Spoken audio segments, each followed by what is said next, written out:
오늘 다윗 언약이라는 제목으로 하나님의 말씀을 함께 나누고자 합니다. 계속 수요일마다 제게 주어진 순서에서 언약에 대해서 나눴습니다. 처음에 아담 언약부터 시작해서요, 노아 언약, 그리고 아브라함 언약, 모세 언약, 그리고 오늘 다윗 언약입니다. 계속해서 그 연관성이 있고요. 특별히 오늘 다윗 언약의 핵심 주제는 하나님 나라의 왕권이라고 할 수 있습니다. 한번 내용들을 살펴보면서 그 점을 또 생각해 보겠습니다. 먼저요, 우리가 먼저 생각할 것은 성전 건축에 대한 다윗의 열망을 먼저 우리가 생각할 수 있습니다. 지금 7장 2절이죠. 7장 2절에 다윗 왕이 나단을 불러요. 선지자 나단을. 그리고 이렇게 얘기합니다. 볼지어다 나는 백향목 궁에 살거늘 하나님의 궤는 휘장 가운데 있도다. 나단 선지자요, 나는 이렇게 화려한 백향목 궁에 거합니다. 하지만 하나님의 궤는 휘장, 곧 천막 가운데 있습니다. 여러분, 이 말씀이 무슨 말씀이겠습니까? 내가 하나님의 궤를 위하여 좀 집을 지어드리고 싶습니다. 그런 의미이죠. 여기 하나님의 궤는 하나님의 임재의 상징 아닙니까? 곧 하나님을 위하여서 집을 지어드리고 싶다라는 겁니다. 하나님의 그 영광에 걸맞는 천막이 아니라 백향목으로 아름답게, 정말 웅장하게 집을 지어드리고 싶은 그런 소원이 있습니다. 그렇게 나단에게 아뢰는 것이죠. 이것은 분명히 하나님 그 영광을 사모하는 마음에서 비롯된 것이 맞습니다.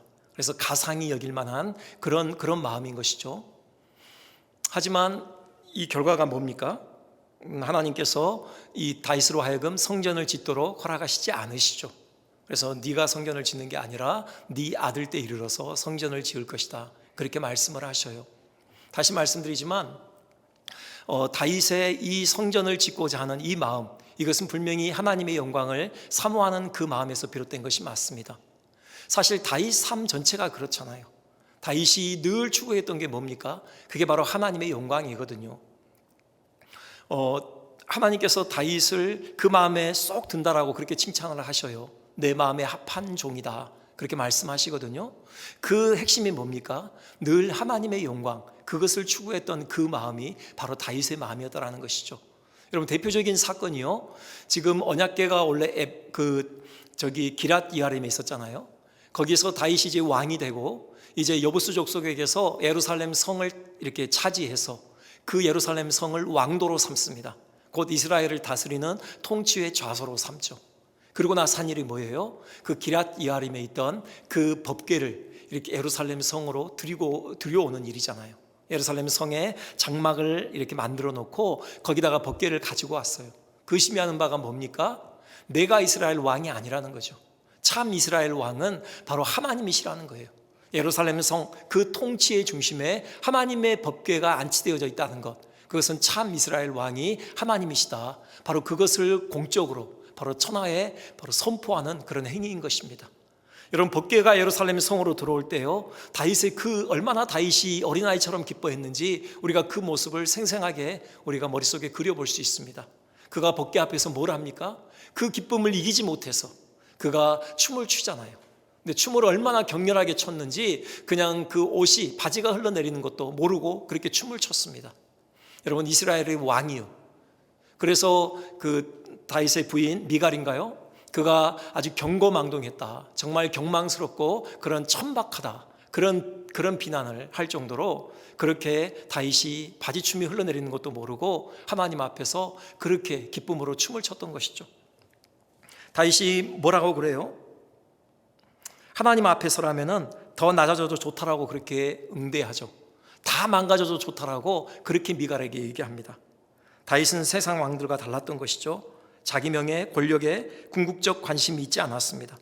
철저히 하나님께서 왕이심을 인정했고요, 그 앞에서는 자기도 한갓 종에 불과하다라는 그런 마음이 다윗에게 있었어요. 이 마음을 하나님께서 기뻐하셨던 것이고, 지금 하나님의 궤를 위하여 집을 짓겠다라는 것도 그 마음의 연속선상에서 나온 그런 계획일 것입니다. 그런데 하나님께서 그 계획을 막으셔요. 넌 안 된다라고 말씀을 하셔요. 그 이유가 뭘까? 한번 본문을 통해서 한번 생각을 해보고자 합니다. 5절부터 보시면 이런 말씀을 하시죠. 나단에게요, 가서 내 종 다윗에게 말하기를 여호와께서 이와 같이 말씀하시되 네가 나를 위하여 내가 살 집을 건축하겠느냐?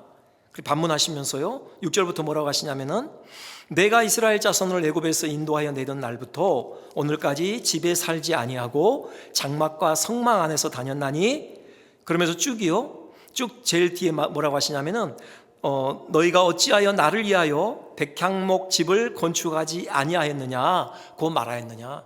무슨 말씀이냐면요, 출애굽 이후로부터 지금 이스라엘이 광야를 전전긍긍하며 40년을 돌았죠. 그리고 지금 가나안 땅에 정착한 지 또 한참 시간이 지났습니다.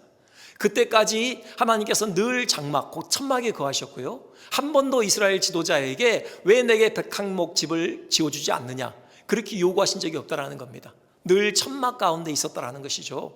지금 이렇게 반문하시는, 지금 이렇게 하시면서 다윗의 그 청을 거절하시는 그 핵심이 뭐냐, 그건 이거죠. 네가 내 영광을 생각하면서 나를 위해서 집을 지어주겠다고? 내가 천막에 있는 것은 마치 내 영광이 초라해지는 것이고, 이제 내 영광에 걸맞게 백향목 집에 거하면은 이제 내 영광이 세상에 온전히 드러나는 것이라고 네가 생각하고 있느냐? 그게 아니라는 것입니다. 내가 천막에 있든 내가 백향목에 있든 내 영광을 상징하는, 내 임재를 상징하는 법궤가 어디에 있든지 간에 그것이 내 영광을 곧바로 드러내는 어떤 그런 상징은 아니라는 것입니다.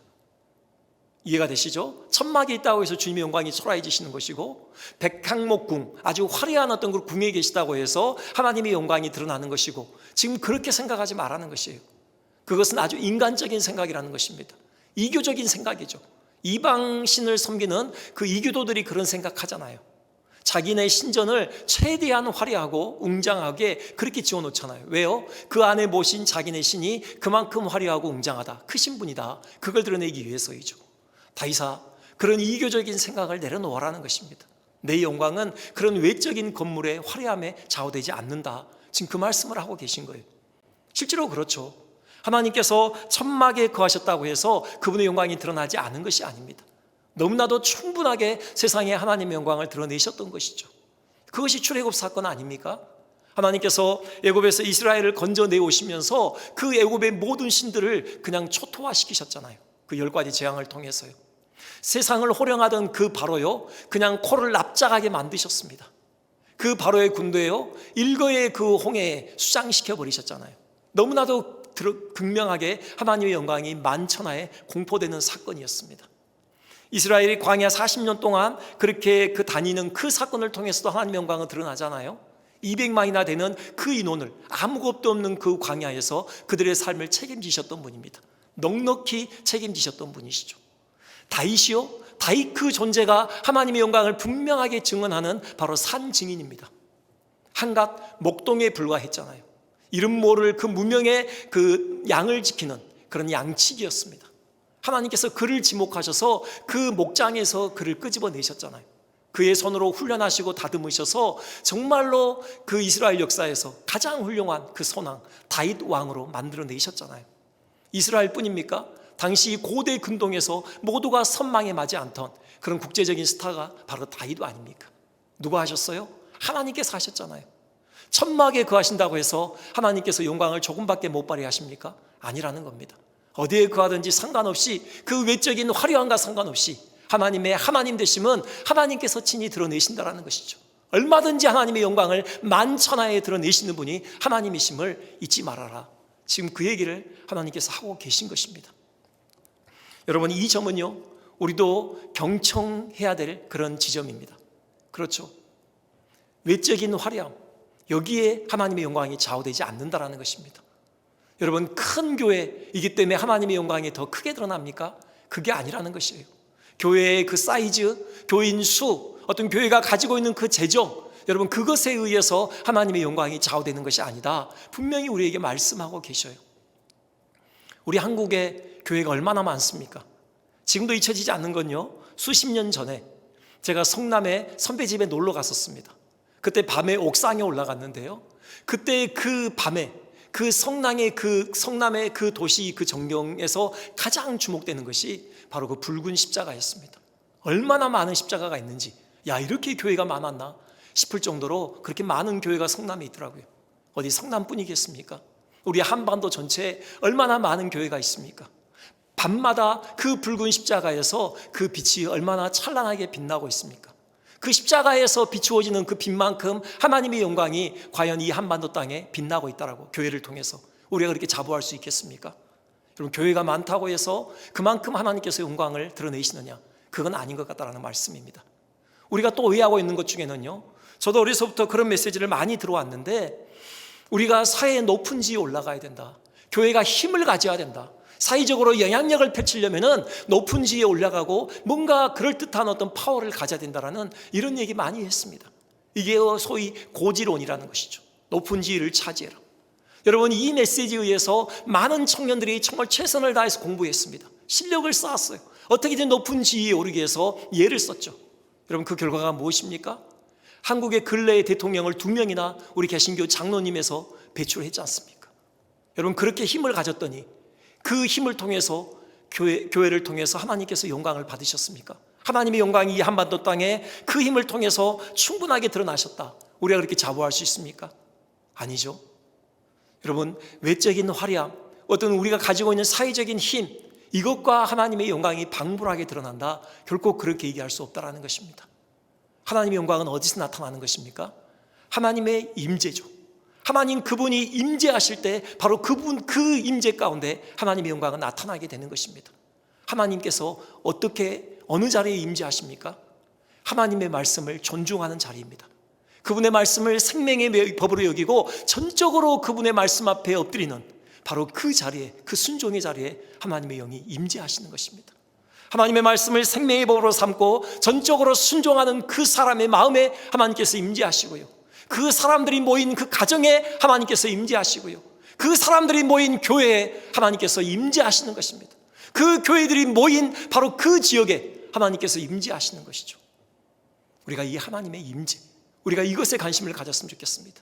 다른 것 다 내려놓고 하나님의 임재가 충만하게 다시 우리 가운데 임할 때 얼마든지 교회를 통해서 하나님께서 영광을 받으신다라는 그 사실 기억하고 하나님의 임재를 사모했으면 좋겠습니다.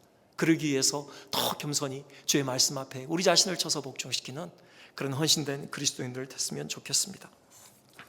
여러분, 두 번째로 생각할 것은요, 다윗의 역할의 한계입니다.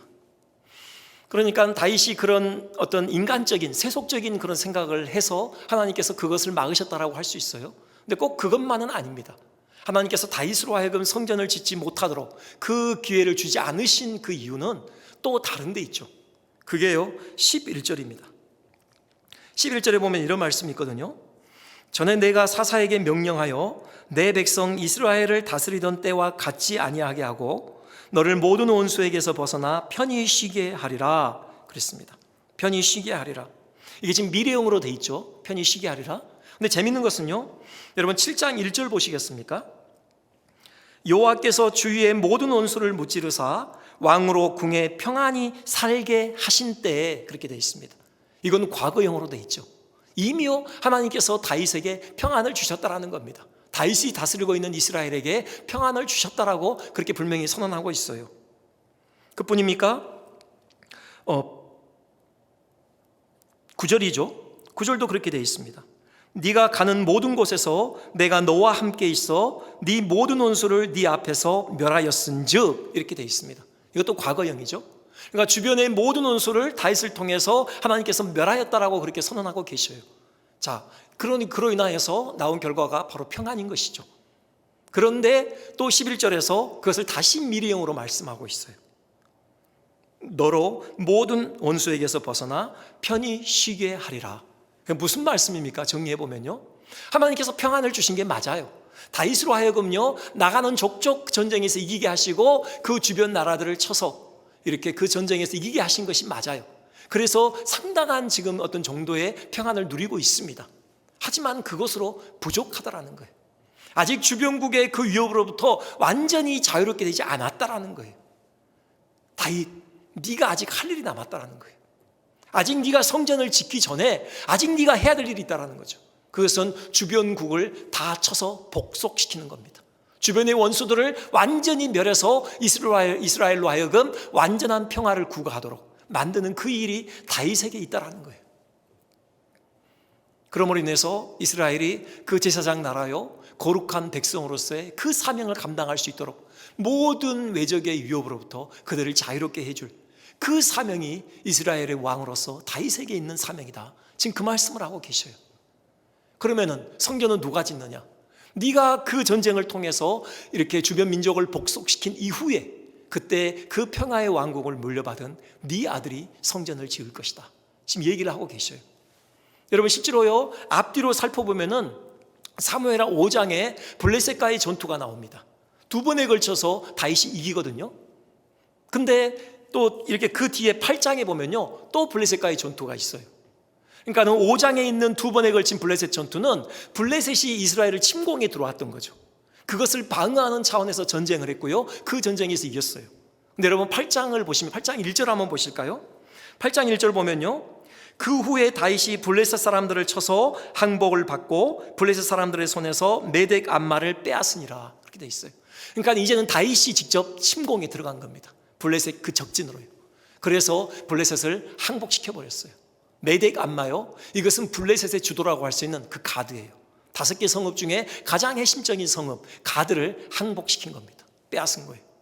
이렇게 한 거죠. 그뿐입니까? 그 뒤에 모압이니 아람이니 암몬이니 에돔이니 쭉 나오고 있어요. 다 쳐서 복속시켜버려요. 그래서 진정한 평화의 왕국을 만들어내는 것입니다. 그리고 그 평화의 왕국을 아들 솔로몬에게 물려주는 거죠. 그러므로 인해서 그 평화를 구가하던 그 시대에 솔로몬이 드디어 성전을 그렇게 짓는 것입니다. 이것이 하나님의 계획이었어요. 그러니까 무슨 말씀입니까? 각자에게 맡겨진 사명이 달랐던 것이죠. 큰 틀에서는 하나님의 나라이지만, 하지만 다윗에게 맡겨진 사명, 그리고 솔로몬에게 맡겨진 사명이 달랐다는 것을 알 수 있어요. 이것이 다윗의 역할의 한계입니다. 이것을 솔로몬이 분명하게 드러내는 그 구절이 있어요. 열왕기상 5장 3절이에요. 한번 혹시 준비됐으면 보여주시겠습니까? 그 두루왕이 히람에게 하는 말이거든요. 솔로몬이 당신도 알거니와 내 아버지 다윗이 사방의 전쟁으로 말미암아 그의 하나님 여호와의 이름을 위하여 성전을 건축하지 못하고 여호와께서 그의 원수들을 그의 발바닥 밑에 두시기를 기다렸나이다. 그래요. 무엇 때문에 성전을 건축하지 못했다고요? 여호와의 전쟁을 치르기 위해서요. 그 일이 다윗에게 맡겨진 일이었던 거예요. 솔로몬이 직접 고백을 해요. 그리고 다윗이 자기 아들 솔로몬에게 또 하는 말이 있죠. 그게 역대상 22장 8절이죠. 이런 얘기 하잖아요. 너는 피를 심히 많이 흘렸고 크게 전쟁하였느니라. 네가 내 앞에서 땅에 피를 많이 흘렸은즉 내 이름을 위하여 성전을 건축하지 못하리라. 다윗에게 주어진 그 사명이 그거였다라는 거예요. 피를 흘려야 되는 사명이었어요. 전쟁을 통해서 이스라엘을 온전한 독립국가로 정말 평화의 왕국으로 만드는 이 일이 다윗에게 주어진 일이었다라는 거죠. 그것 때문에 성전을 짓지 못했다라는 거예요.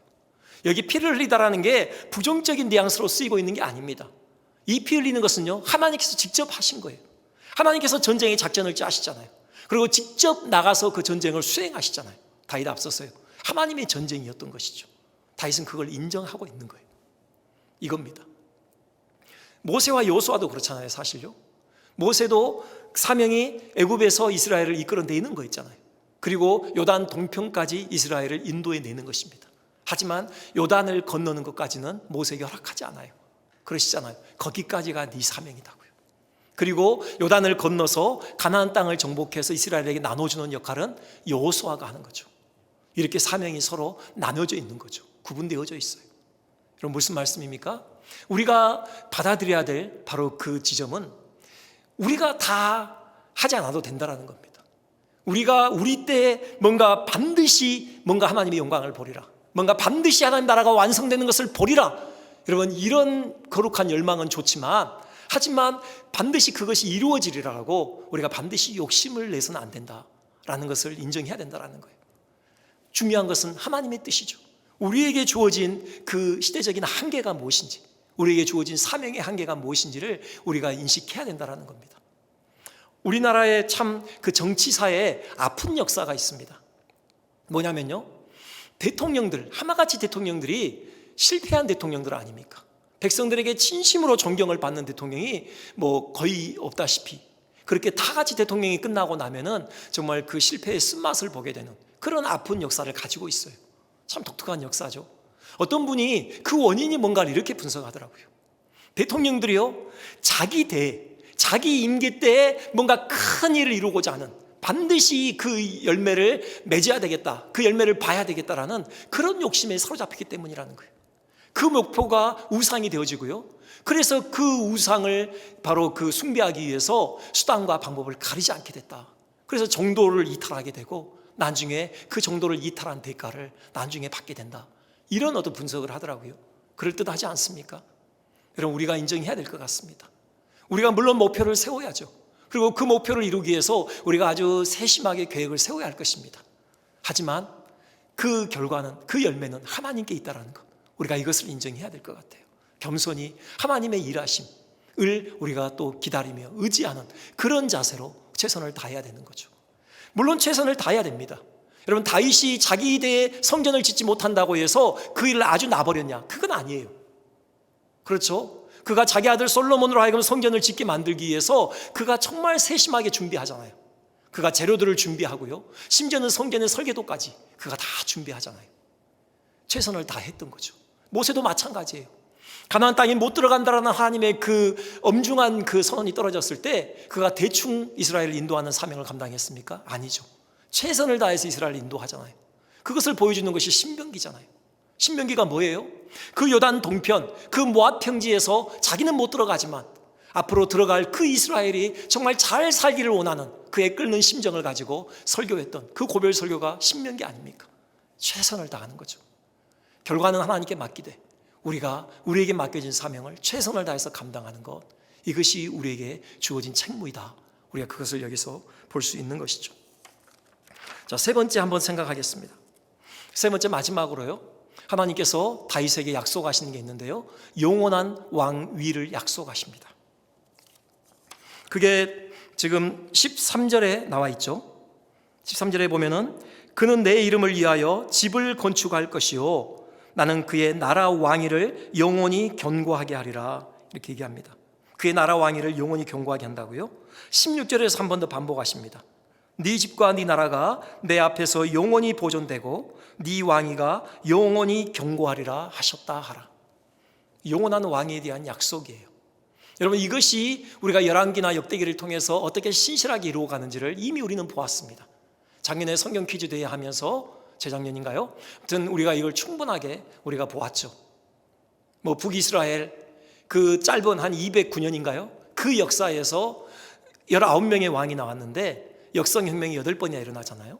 그래서 9왕조, 그러니까 평균적으로 2대에 걸쳐서 왕조가 바뀌는 이런 일이 북이스라엘에서 벌어질 때 남유다는요, 계속해서 다윗의 후손에 의해서 왕위가 이어지잖아요.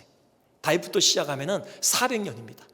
그 400년 동안 22대 왕이, 물론 딱 한 명 그 아달랴 빼고요, 그 21명이 다윗의 이름으로 그 왕위를 꿰차게 되잖아요. 하나님께서 주신 거죠. 그들이 잘해서요? 결코 아니죠. 선한 왕이 몇 명 없었어요. 다들 하나같이 하나님을 배반하고 자기 식대로 다스렸지만 바로 이 약속 때문에 하나님께서 다윗의 후손으로 하여금 남유다를 다스리는 그런 특권을 주셨던 거죠. 그런데 우리가 생각해 볼 것은 그래도 400년이었다는 거예요. 영원한 왕위는 아니었다라는 거예요. 다윗의 왕위는 400년에서 그쳤습니다. 하지만 여기서 하나님께서는 분명히 영원한 왕위를 약속하고 계셔요. 그렇다면 하나님의 이 약속이 취소된 것입니까? 그만 중간에 포기되어진 것입니까? 그렇지 않다는 것 여러분 잘 알고 계시죠? 이 약속을 하실 때 하나님이 염두하신 그 인물이 있죠. 바로 그분이 누굽니까?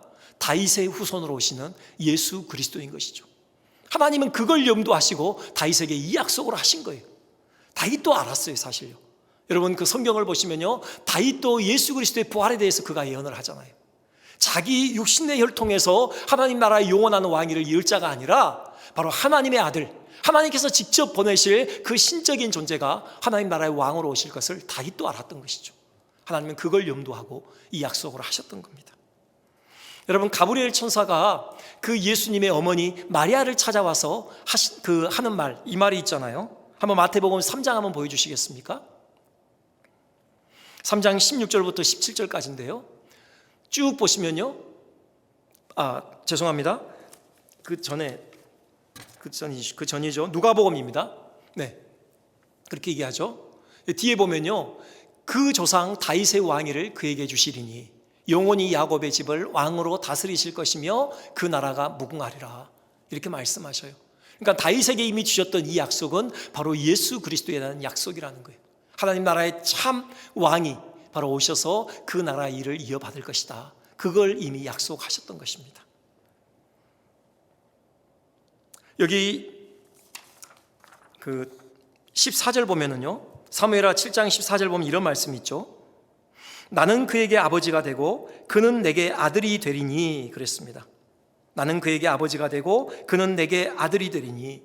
여러분, 이 말씀에 여러분 그 반향이 들리지 않습니까? 어디선가 반향이 되잖아요. 그게 아까 보여드렸던 마태복음이죠. 마태복음 다시 한번 보여주시겠습니까? 3장 16절 17절이요. 바로 예수님께서 세례 받으실 때 하늘로부터 소리가 있어서 이는 내 사랑하는 아들이요 내 기뻐하는 자니라. 그렇게 하나님이 말씀하시잖아요. 그러니까 뭡니까? 이 세례식이 뭐예요? 예수 그리스도께서 하나님 나라의 왕으로 임직되시는 그 순간입니다. 성령으로 기름 부음을 받으셔서요 하나님 나라의 왕으로 임직되시는 거죠. 이는 내 사랑하는 아들이요 내 기뻐하는 자니라. 이것은 바로 임직 선언인 것이에요. 이때 하나님 나라의 왕으로 세워지시고요, 이제 그분이 하나님 나라의 왕으로서 그 나라를 세우는 일을 이 땅에서 감당하셨던 것이죠. 무슨 방법으로요? 바로 십자가에서 피 흘리심으로 그 피값으로 죄와 사망 가운데서 백성들을 사내셔서 그 나라를 세우시는 것이죠. 주님이 이 일을 완전히 이루셨습니다. 그래서 하나님 나라를 세우신 것이죠. 지금 그분이 하나님 보좌 우편에 앉으셨잖아요. 그것은 하나님 나라의 왕으로 등극하신 것입니다. 성령을 우리에게 보내셔서요 지금도 그 나라를 확장해 가고 계셔요. 지금도 복음을 통해서 죄와 사망 가운데서 백성들을 사내심으로 하나님 나라 백성들을 회복시켜 가시는 이 일을 지금 예수님께서 하고 계시는 것이죠. 여러분, 우리가 그렇게 해서 하나님 나라 백성 된 것입니다. 바로 영원한 하나님 나라의 왕이신 바로 그 예수 그리스도의 피값으로 사내진 바 된 그 백성이 된 것이죠. 우리가 그 나라의 백성으로서 우리가 이 땅에서 어떻게 살아야 하겠습니까? 여러분, 하나님의 나라의 핵심이 뭡니까? 나라가 뭡니까? 우리가 보통 그 사회에서 배울 때, 학교에서 배울 때 나라 하면은 영토, 국민, 주권, 이 세 가지를 통해서 나라가 된다라고 배웠습니다. 그 중에 한 가지를 뽑으라면요 여러분 뭘 뽑으시겠습니까? 저는 주권인 것 같아요. 주권이요. 바로 통치의 권한이요. 그렇죠? 국민도요, 그 주권이 없으면은 국민이 아니게 돼요. 우리가 이미 역사를 통해서 우리가 경험한 바입니다. 여러분, 우리나라 지금 올림픽이 열리고 있는데 우리나라 최초의 올림픽 금메달리스트가 누굽니까? 여러분, 누구라고 답하시겠어요? 저는 공식적인 기록은 찾아보지 않았지만 혹시 공식적으로 이렇게 돼 있지 않을까 싶어요. 1976년 캐나다 몬트리올 올림픽 때 레슬링에서 양정모 선수가 딴 그 금메달 말입니다. 물론 그 전에 있었죠. 1936년 베를린 올림픽에서 바로 송기정 선수가 마라톤에서 금메달을 따왔습니다. 목에 걸었어요. 하지만 불행하게도 그에게 가슴에 걸려있던 그 국기는 일장기였죠. 우리나라 국민이었음에도 불구하고요 주권이었기 때문에 우리나라 국민이 아니었던 거예요. 영토도 마찬가지죠. 여러분, 우리나라에 주한 미 대사관 있잖아요. 여러분, 그 대사관이 서 있는 그 자리, 그게 우리나라입니까? 아닙니까? 우리나라가 아니죠. 그건 바로 미국 대통령이 통치하는 미국입니다. 그러니까는 영토도 그렇고 국민도 그렇고 주권이 없으면은 그 제대로 기능을 발휘하지 못하는 거예요. 주권이 가장 중요하죠. 나라에 있어서요. 그 통치권이요. 마찬가지인 것 같아요. 하나님 나라도요 바로 그 주권이 중요해요. 하나님 나라의 왕이신 그 예수 그리스도의 다스림을 받는 것, 이것이 진정한 하나님의 나라인 거예요. 우리가 하나님 나라의 그 백성인 때 정말 우리의 삶을 통해서 우리가 하나님 나라의 백성임을 분명하게 드러내는 것, 그 핵심은 뭐예요? 하나님 나라의 왕이신 그 예수 그리스도의 그 통치를 온전히 받는 거예요. 그 주권이 우리 마음에서부터 온전하게 실행되어지는 거예요. 우리의 삶 전체를 통해서 하나님의 주권이 온전하게 그렇게 이루어져 가는 것, 이것이 우리가 진정으로 하나님 나라의 백성임을 증거하는 참된 증거인 것이죠. 여러분, 이것이 우리의 삶입니다. 바로 그 하나님 나라의 왕이신 예수 그리스도의 백성으로서 여러분, 이 사실을 잊지 않았으면 좋겠습니다. 어떠한 순간에도 그 말씀을 우리의 생명의 법으로 삼고 전적으로 순종함으로 우리의 삶에서 하나님 나라가 찬란하게 빛났으면 좋겠어요. 이 말씀만 드리고 마치겠는데요, 그 이성복 목사님이라고 그 우리나라 초창기에 계셨던 부흥 강사 중에 한 분 아닙니까? 정말 탁월하셨던 그 목사님 중에 한 분인데요, 그분이 이제 6.25가 터지던 그 무렵에 그 목포에서 부흥회를 열던 중에 그분이 공산당원에게 잡혀가셨더라고요. 그래서 신문을 받으시는데 그 공산당이 막 발로 차면서 조롱을 하는 겁니다. 어이, 한번 천국을 한번 보여줘봐. 그럴 때 목사님이 그래요. 천국 보여드릴 수 있습니다. 또 발로 차면서 야, 너 죽을 때 가는 천국 말고 지금 우리 눈앞에 천국 보여줘봐. 천국 보여드릴 수 있다니까요. 그러면서 그분이 웃옷을 벗으셨어요. 그러면서 가슴을 내미시는 겁니다. 내 마음이 바로 천국입니다. 천국 본점은 하나님 소관이니까 내 마음대로 보여드릴 수 없지만 지점은 내 소관이라 언제든 보여드릴 수 있습니다. 바로 제 마음이 천국입니다. 그렇게 당당하게 답변을 하셨다는 거예요. 여러분, 사람들이 천국 보여달라고 할 때 여러분, 이 목사님처럼 우리가 가슴을 열고 당당하게 그렇게 답변할 수 있겠습니까? 보십시오. 이 마음 안에 천국이 있습니다. 바로 제 삶 가운데 천국이 있습니다. 예수 그리스도께서 왕으로 다스리시는 그 증거가 우리 가운데 역력하게 드러나고 있습니다. 여러분, 이렇게 당당하게 답변할 수 있겠습니까? 이것이 바로 다윗 언약을 통해서 하나님 나라 백성된 우리의 삶의 중요한 책무일 것입니다. 물론 우리 힘으로 되는 게 아니죠. 이 일을 위해서 성령께서 우리 가운데 오셨습니다. 우리 마음에 자정하고 계시죠. 늘 그 성령의 도심을 통하여서 우리 마음 가운데 천국이 풍성히 이루어지고 우리 삶 가운데 하나님의 왕되심이, 예수 그리스도의 왕되심이 밝히 드러나는 그런 복된 삶, 우리 모두가 살아가기를 주님의 이름으로 축원드립니다.